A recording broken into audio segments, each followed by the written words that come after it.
नमस्कार दोस्तों, मैं Surendra Singh super education study platform में आपका स्वागत करता हूं। ईबीएस के 30 मोस्ट इम्पोर्टेंट क्वेश्चन देखेंगे। शुरू करते हैं आज की क्लास। पहला प्रश्न दिया है, रीना आम पसंद करती है, वह इन्हें जाड़े के लिए सुरक्षित करना चाहती है।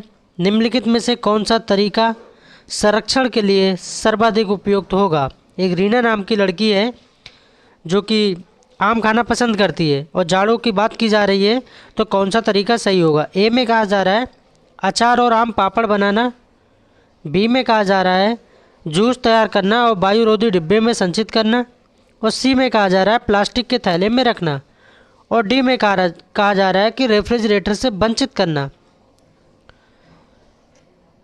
तो इसमें जाड़े के मौसम की बात हो रही है और आम पापड़ की बात हो रही है, तो आम पापड़ के लिए क्या होता है, अचार के लिए कहा जा रहा है। तो इसका सही आंसर क्या हो जाएगा, अचार और आम पापड़ वाला सही हो जाएगा। 2 नंबर क्वेश्चन देखेंगे, निम्नलिखित में से वह कौन सा जानवर या जंतु है जिसके अग्रदांत यानी आगे के दांत हमेशा बढ़ते रहते हैं। वे दांतों को बहुत अधिक लंबा न हो देने के कारण वे दांतों को बहुत अधिक लंबा न होने देने के लिए वस्तु को काटते या कुदरते रहते हैं। ये 4 विकल्प हैं। ए में कहा जा रहा है क्या दीमक है, बी में कहा जा रहा है गिलहरी है, और सी में कहा जा रहा है छिपकली है, और डी में कहा जा रहा है चूहा है। तो क्या है, ये सीटेट का रिपीटेड क्वेश्चन है, पूछा हुआ क्वेश्चन है। तो ऐसा कौन करता है, तो ऐसा गिलहरी करती है। आप लोगों ने देखा भी होगा, गिलहरी जो है अपने आगे के दांत बड़े ना हो जाए इसके लिए कुदरती रहती है चीज़ों को।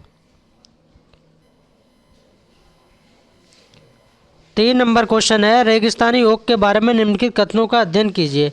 रेगिस्तानी ओक है, हाथियों से है, मधुमक्खियों से है। कुछ क्वेश्चन ऐसे होते हैं जो कि सीटेट को पूछना ही पूछना है। जितने भी हमारे भाई बहन हैं पहली बार अगर आए हैं क्लास पे, तो उनको बहुत बहुत धन्यवाद, उनको नमस्कार हमारा। सीटेट हमेशा पूछता है कुछ, जैसे हाथियों पे हमेशा पूछता है, रेगिस्तानी ओक पे पूछता है, मधुमक्खियों से पूछता है।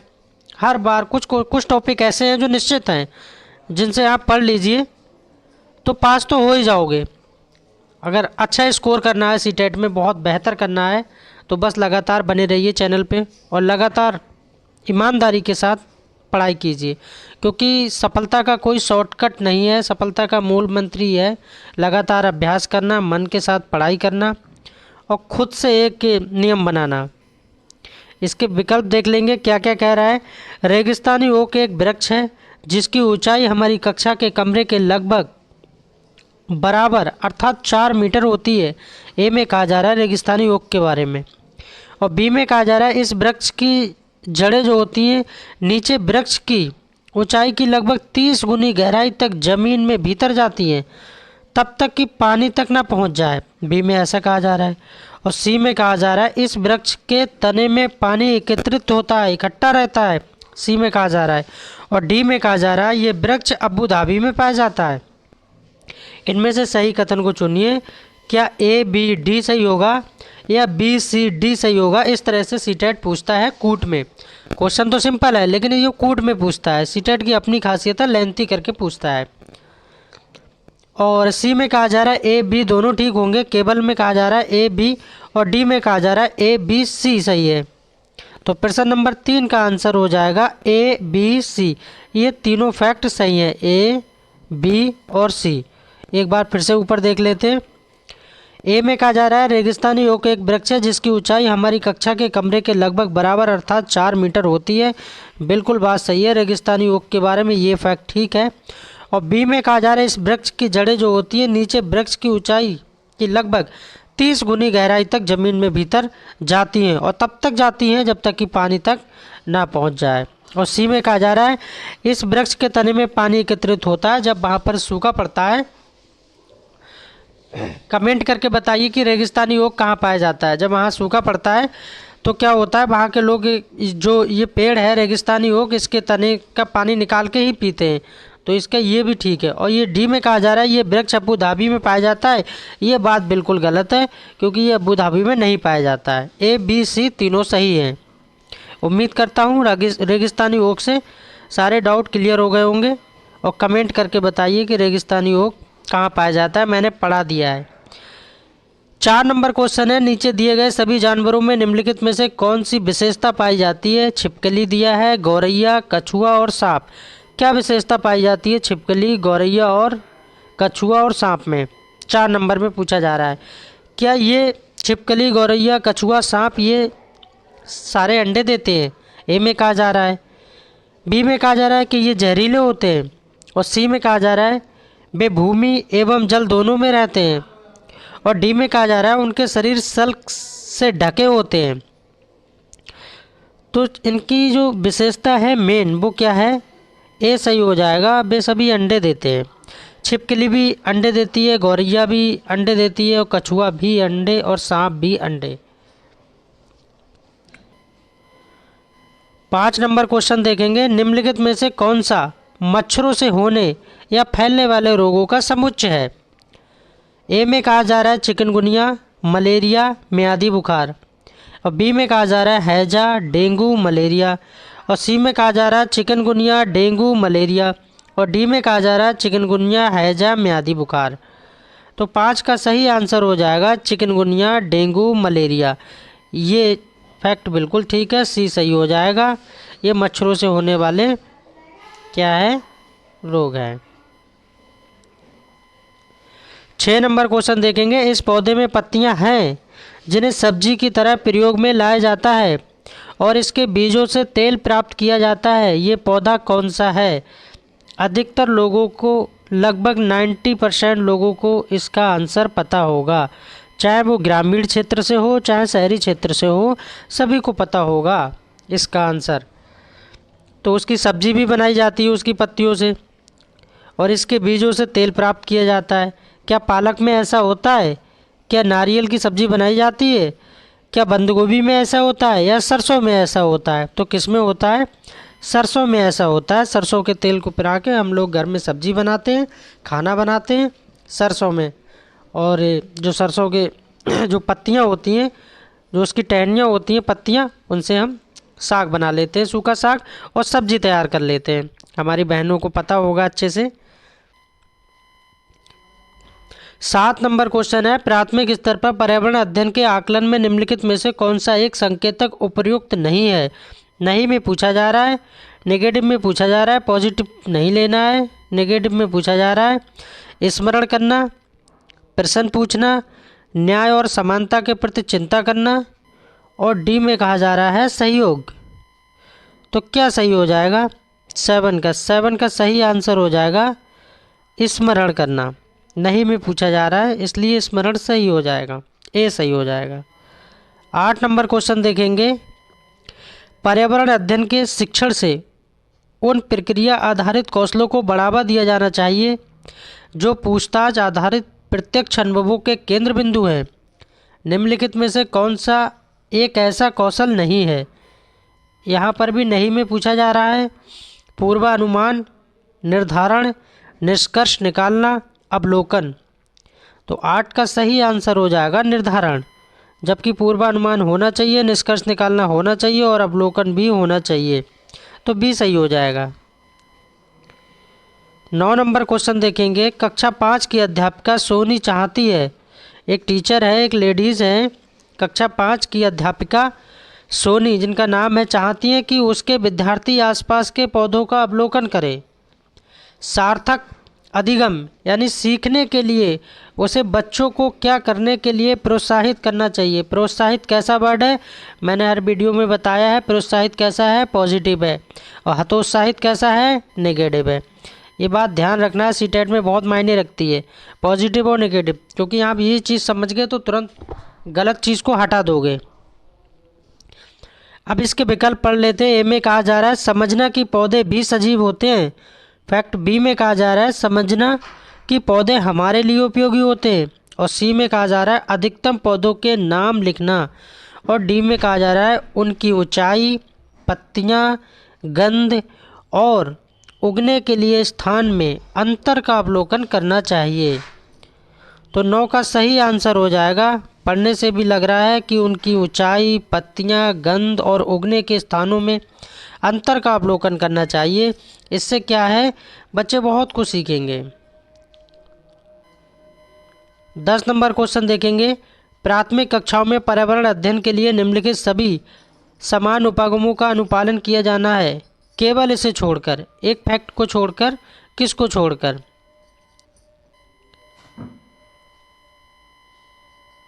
इसमें कहा जा रहा है मूर्त से अमूर्त की ओर, सरल से कठिन की ओर, स्थानीय से वैश्विक की ओर, अमूर्त से मूर्त की ओर। अब कूट में दिया है कि केवल बी ठीक होगा, केवल डी ठीक होगा, या केवल ए और बी ठीक होगा, या केवल बी और सी सही होगा।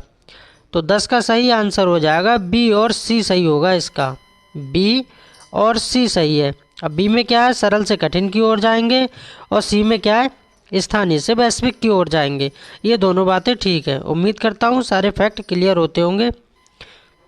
और प्लीज़ सभी लोगों से मेरी विनती है कि बस वीडियो को लाइक कर दीजिए एंड शेयर भी कर दीजिए, और जो चैनल पे पहली बार आए हैं चैनल को सब्सक्राइब कर लीजिए, क्योंकि शिक्षक भर्ती का यह निःशुल्क प्लेटफॉर्म है। पैसे की डिमांड होती नहीं है, बस हमारे भाई बहन टीचर बन जाएं, एक सरकारी जॉब मिल जाए अच्छे से।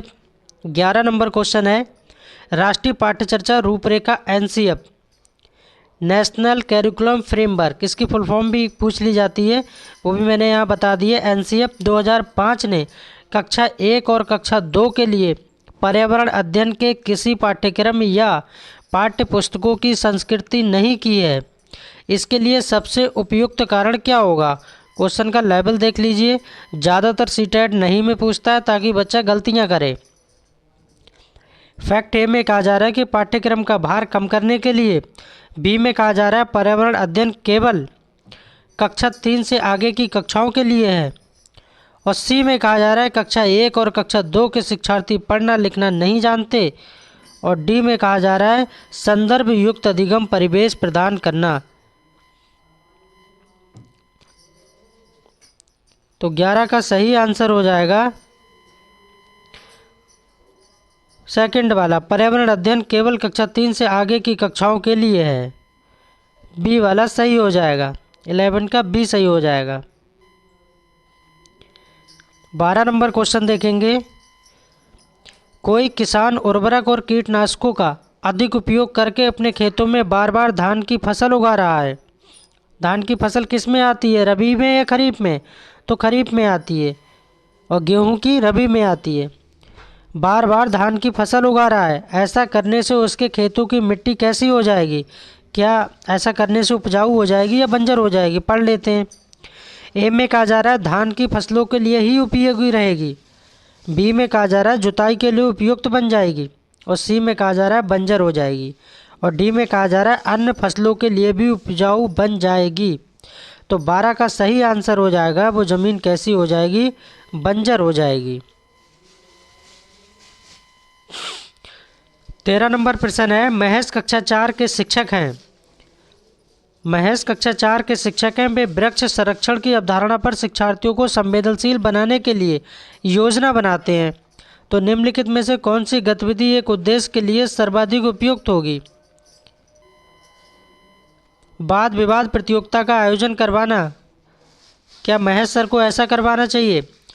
एक पौधे को अपनाने और उसका पोषण करने के लिए प्रत्येक शिक्षार्थी को अभिप्रेरित करना। और सी में कहा जा रहा है पोस्टर प्रतियोगिता में हिस्सा लेने के लिए शिक्षार्थियों को प्रोत्साहन करना। और डी में कहा जा रहा है समूह चर्चा के लिए शिक्षार्थियों का समूह बनाना।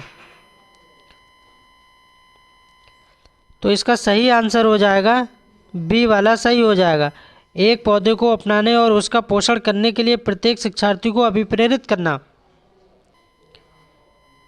14 नंबर क्वेश्चन देखेंगे, बगुला भैंस पर बैठता है क्योंकि ग्रामीण क्षेत्र से जो लोग जितने भी भाई बहन होंगे हमारे अधिकतर लोग जानते होंगे जो बगुला होता है, क्या होता है? बगुला। बगुला अधिकतर देखा होगा भैंस पे बैठता है। और भैंस पे बैठ के क्या करता है, उसके जो छोटे छोटे कीट होते हैं पीठ पे कान में उन सबको खा लेता है, अपना भोजन बना लेता है बगुला। तो बगुला भैंस पर बैठता है तो क्यों बैठता है? सीटेट ने ये क्वेश्चन पूछा है कि आखिर बगुला भैंस पे बैठता तो है, क्यों बैठता है? अब इसके फैक्ट जान लेते हैं क्यों बैठता है। बगुला तथा भैंस में सहजीवी संबंध है। ऐसा कहा जा रहा है कि बगुला और भैंस में क्या दोस्ती है, सहजीवी है क्या वो? बगुला मनोरंजन के लिए भैंस पे बैठता है। क्या उसको म्यूजिक व्यूजिक मिलता है, क्या मनोरंजन के लिए बैठता है? सी में कहा जा रहा है भैंस बगुला को एक स्थान से दूसरे स्थान तक ले जाने का काम करती है। ऐसा भी नहीं है, बगुला तो उड़ सकता है, भैंस थोड़ी उड़ जाएगी। और डी में कहा जा रहा है बगुला भैंस को डराना चाहता है। अब आप बताइए इसका क्या होगा सही आंसर। उम्मीद करते हैं समझ तो गए ही होंगे इसका आंसर क्या होगा। 14 का सही आंसर, बगुला तथा भैंस में क्या है, सहजीवी संबंध है। संबंध है तभी तो वो बैठता है वहाँ पर आके बगुला, क्योंकि उसको छोटे छोटे कीट मिलते हैं। नेक्स्ट क्वेश्चन देखते हैं 15 नंबर। निम्नलिखित में से जड़ का कौन सा कार्य पौधे के लिए सही नहीं है? नहीं, सही नहीं में पूछा जा रहा है भोजन भंडारण संचित करना, ह्यूमस उपलब्ध कराना, पौधे को सहारा देना, जल तथा खनिजों का अवशोषण करना। तो 15 का सही आंसर हो जाएगा ह्यूमस उपलब्ध कराना, बी सही हो जाएगा। 16 नंबर क्वेश्चन देखेंगे। बरली एक पारंपरिक कला का प्रकार है। बरली नामक स्थान किस राज्य में है? सीटेट का रिपीटेड क्वेश्चन है, ये पूछा हुआ क्वेश्चन है। बरली की बात की जा रही है, बरली बरली ऐसा लिखा हुआ है। तो बरली कहाँ पर है? महाराष्ट्र, उड़ीसा, राजस्थान, बिहार। तो 16 का सही आंसर हो जाएगा महाराष्ट्र में है। बरली कहाँ पर है? महाराष्ट्र में है। एक पारंपरिक कला है जी, कहाँ पर है? महाराष्ट्र में। और आदिवासी समुदाय की ये कला है, ये भी याद रखना है। अगर इसी की जगह अगर पूछा जाता कि बरेली कहाँ पर है, बरेली वहाँ बरली था, यहाँ बरेली है, तो बरेली कहाँ पर है? यूपी में है, यानी उत्तर प्रदेश में है। बांस बरेली, जरी बरेली, झुमका गिरा बरेली, बहुत से नामों से जाना जाता है बरेली को। बरेली की अपनी एक पहचान भी है। 17 नंबर क्वेश्चन देखेंगे। निम्नलिखित में से किसकी सुनने की शक्ति इतनी तेज होती है कि वह वायु से पत्तों के हिलने की ध्वनि और घास पर किसी जानवर के चलने की आवाज़ में अंतर कर सकता है? ऐसा फैक्ट में किसके बारे में कहा जा रहा है? बाघ के बारे में कहा जा रहा है, या गिद्ध के बारे में कहा जा रहा है, या रेशम के कीड़े के बारे में कहा जा रहा है, या कुत्ता के बारे में कहा जा रहा है? तो ये किसके बारे में कहा जा रहा है? तो 17 का सही आंसर हो जाएगा बाघ के बारे में कहा जाता है, क्योंकि बाघ के बारे में ऐसा कहा जाता है, बाघ। 18 नंबर क्वेश्चन देखेंगे। पृथ्वी गोल है, वास्तव में पृथ्वी पर ऊपर नीचे कुछ नहीं होता, केवल सापेक्ष होता है। हम भारत के लोगों के सापेक्ष उल्टे हो सकते हैं, तो किसके सापेक्ष हम उल्टे हो सकते हैं? ये किसके बात की जा रही है? प्रश्न नंबर 18 का सही आंसर हो जाएगा यूएसए। क्या हो जाएगा? यूएसए। यूएसए की बात की जा रही है। यूएसए के सापेक्ष हम भारत के लोग उल्टे हो जाते हैं। कैसे हो जाते हैं? उसके सापेक्ष उल्टे हो जाते हैं। 19 नंबर क्वेश्चन देखेंगे। मच्छरों के प्रजनन की रोकथाम के लिए ठहरे पानी पर तेल डालने की सलाह दी जाती है, ऐसा क्यों होता है? जो मच्छरों का प्रजनन होता है, बहुत ज़्यादा मच्छर बढ़ते हैं और गलियों में और नालियों में बहुत ज़्यादा मच्छरों का प्रकोप हो जाता है, तो उसको रोकने के लिए पानी पर तेल डालने की सलाह क्यों दी जाती है? तेल ऑक्सीजन की आपूर्ति को काट देता है, जिससे मच्छरों का प्रजनन थम जाता है। फैक्ट ए में कहा जा रहा है, क्या ये ठीक है? बी में कहा जा रहा है मच्छरों के तेल द्वारा विकसित किया जाता है। और सी में कहा जा रहा है मच्छर तेल द्वारा मर जाते हैं। और डी में कहा जा रहा है मच्छर तेल की परत में फंस जाते हैं। तो 19 का सही आंसर पहला वाला ठीक हो जाएगा। तेल ऑक्सीजन की आपूर्ति को काट देता है, जिससे मच्छरों का प्रजनन थम जाता है। ये बिल्कुल ठीक है, सीटेट का रिपीटेड क्वेश्चन है। 20 नंबर क्वेश्चन देखेंगे। 20 नंबर में क्या है? ये भालू जैसा दिखता है, परंतु भालू है नहीं। ये 17 घंटे पेड़ों पर उल्टा लटक कर सोता है और उसकी पत्तियां खाता है। तो उस जानवर का नाम बताएं। मैंने पढ़ा दिया है ऑलरेडी डिटेल में इसके बारे में। तो इसका नाम क्या है? स्लॉथ है। भालू जैसा दिखता है, ठीक है। कितने घंटे सोता है? 17 घंटे सोता है। पेड़ पे उल्टा लटक के सोता है और इसको आलसी प्रवृत्ति का जानवर भी कहा जाता है। और लगभग ये 40 साल जीता है, ये भी याद रखना है। एक पेड़ पे लगभग 5 साल जीवन 40 साल जीता है। लगभग ये 8 पेड़ बदलता है। एक पेड़ पे लगभग 5 ही साल टिक पाता है। स्लॉथ के बारे में कंप्लीट पढ़ा दिया है। अगर आपने नहीं पढ़ा है तो प्लीज़ मेरे चैनल पे आके प्लेलिस्ट को देख लीजिए। स्लॉथ के बारे में, हाथी के बारे में, मधुमक्खी के बारे में, रेगिस्तानी ओक के बारे में सभी कुछ डिटेल में पढ़ा दिया है। CDP EVS हिंदी, ये 90 नंबर में मैं चाहता हूँ एक अच्छा स्कोर आप खड़ा करके आएँ, बहुत अच्छा स्कोर प्राप्त करें। अच्छे से तैयारी करवा रहा हूँ। नेक्स्ट क्वेश्चन देखते हैं 21 नंबर। 21 में क्या है? कौन सा पक्षी कैक्टस पौधों के कांटों के बीच अपना घोंसला बनाता है, ऐसा कौन सा पक्षी है? क्या फाख्ता है, या मोर है, या कोयल है, या कबूतर है? ऐसा कौन करता है? तो ऐसा फाख्ता करती है ना। ये कैक्टस पौधों के बीच अपना घोंसला बनाता है। 22 नंबर क्वेश्चन है, कहाँ के मकान मजबूत बांस के खंभों पे बने होते हैं? ये ज़मीन से लगभग 3 मीटर से 3.5 मीटर की ऊंचाई पे बने होते हैं। ऐसे किस राज्य के बारे में कहा जाता है कि 3 मीटर से 3.5 मीटर की ऊंचाई तक बने होते हैं? क्या असम के बारे में कहा जा रहा है? क्या तमिलनाडु, केरल, बिहार के बारे में कहा जा रहा है? तो 22 का सही आंसर हो जाएगा, ऐसा फैक्ट में कहा जा रहा है, असम के बारे में कहा जा रहा है, असम के बारे में कहा जा रहा है, असम। 23 नंबर क्वेश्चन है 23, वह जानवर कौन सा है जो एक दिन में 200 किलोग्राम से अधिक पत्तियां और झाड़ियां खा लेता है और इन्हें पानी और कीचड़ में खेलना बहुत पसंद है? अगर आपने मेरी वीडियो देखी होगी तो ये क्वेश्चन सेकंडों में हल कर सकते हैं, क्योंकि डिटेल में मैंने पढ़ा दिया है। हाथी, शेर, चीता, भालू। तो ऐसा कौन करता है? 200 ग्राम पत्तियाँ कौन खाता है? हाथी खाता है, हाथी। हाथी के बारे में सीटेट बार बार इधर से उधर घुमा घुमा के क्वेश्चन पूछता है, पर सारे फैक्ट क्लियर होंगे तो एग्जामिनर कैसा भी क्वेश्चन बनाए, कहीं से भी टहलाए, पर आप अच्छा स्कोर करके आएंगे, क्वेश्चन को गलत ना होने देंगे। 24 नंबर क्वेश्चन है, निम्न में से किस बीमारी से उच्च ज्वर यानी तेज बुखार के साथ कपकपी लगती है जिसका उपचार सिनकोना पेड़ की छाल से किया जाता है? ये भी रिपीटेड क्वेश्चन है। मलेरिया, पेचिस, काली खांसी, डेंगू। तो किस में होता है? मलेरिया। मलेरिया को याद रखना है, मलेरिया। नेक्स्ट क्वेश्चन है 25 नंबर, रेगिस्तानी ओक नाम का वृक्ष कहाँ पाया जाता है? वहाँ रेगिस्तानी ओक की विशेषताओं के बारे में पूछा गया था। यहाँ सीधे सीधे वन लाइनर में पूछा जा रहा है कि रेगिस्तानी ओक नाम का वृक्ष कहाँ पाया जाता है। कमेंट में मैंने पूछा था कि कमेंट में बताइए, ऑस्ट्रेलिया, जापान, नेपाल, श्रीलंका। तो कहाँ पाया जाता है? ये ऑस्ट्रेलिया में पाया जाता है। वहाँ पर अबू धाबी दिया था जो कि गलत हो गया था, ध्यान रखना है। 26 नंबर क्वेश्चन है, सेरीकल्चर किसके उत्पादन से संबंधित है? सेरीकल्चर क्या रेशम से है, या जरी से है, या मछली पालन से, या तिलहन से है? सेरीकल्चर ये भी बहुत एग्जामों में पूछा गया है, रिपीटेड क्वेश्चन है। तो ये किससे है? रेशम उत्पादन से है सेरीकल्चर। मत्स्य उत्पादन से कौन सा पालन होता है? मत्स्य उत्पादन, कमेंट करके बताइए। 27 नंबर क्वेश्चन है, वह कौन सा पक्षी है जो अपनी गर्दन को 360 डिग्री तक घुमा सकता है? सीटेट का रिपीटेड क्वेश्चन है। 360 डिग्री तक अपनी गर्दन, 360 का मतलब वो किसी भी दिशा में अपनी गर्दन को रोटेट कर सकता है।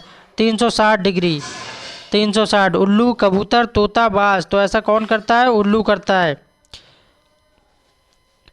कुछ जानवर रात में जागते हैं, ये जानवर हर चीज़ को जिन रंगों में देखते हैं वह रंग कौन से हैं?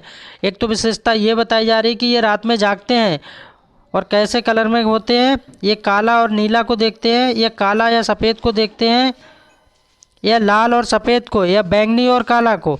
तो 28 का सही आंसर हो जाएगा काला और सफ़ेद। क्या हो जाएगा? काला और सफ़ेद। जो जानवर हैं रात में जागते हैं वो हर चीज़ को किस में देखते हैं? काला और सफ़ेद में देखते हैं। और इस वीडियो का सेकंड लास्ट क्वेश्चन है 29 नंबर, वह कौन सा पक्षी है जो पेड़ की सबसे ऊंची डाल पर अपना घोंसला बनाता है? तो कौन सा पक्षी बनाता है? कौवा, तोता, मैना, उल्लू। 29 का सही आंसर हो जाएगा कौवा, कौवा। और इस वीडियो का लास्ट क्वेश्चन है, एक छात्र ने कहा मुझे सांप खाना बहुत पसंद है, जब भी मेरा मन होता है तो मैं किसी होटल में जाकर लिंग हू फेन, क्या है? लिंग हू फेन, लिंग हू फेन को याद रखना है, खा लेता हूँ। ये छात्र कहाँ का हो सकता है? संभावना व्यक्त की जा रही है, कहाँ का हो सकता है? हांगकांग, नेपाल, चीन, जापान। तो हांगकांग में ऐसा खाना खाया जाता है और सांप के जो मांस खाया जाता है इसको लिंग हू फेन कहा जाता है, याद रखना है। हांगकांग रिपीटेड क्वेश्चन है, सीटेट का आया हुआ है। Thanks for watching, please subscribe my channel. मिलते हैं नेक्स्ट वीडियो में नई क्लास के साथ।